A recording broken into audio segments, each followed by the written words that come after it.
شروع اللہ کا نام لے کر جو بڑا مہربان نہایت رحم والا ہے۔ الف لام میم را۔ اے نبی، یہ کتاب الہی کی آیتیں ہیں اور جو کچھ تمہارے پروردگار کی طرف سے تم پر نازل ہوا ہے حق ہے، لیکن اکثر لوگ ایمان نہیں لاتے۔ اللہ وہی تو ہے جس نے ستونوں کے بغیر آسمان جیسا کہ تم دیکھتے ہو اتنے اونچے بنائے، پھر عرش پر جلوہ افروز ہوا اور سورج اور چاند کو کام میں لگا دیا۔ ہر ایک میعاد معین تک گردش کر رہا ہے۔ وہی دنیا کے کاموں کا انتظام کرتا ہے۔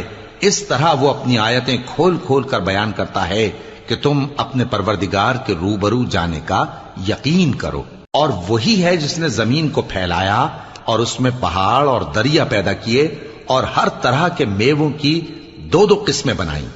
وہی رات کو دن کا لباس پہناتا ہے۔ غور کرنے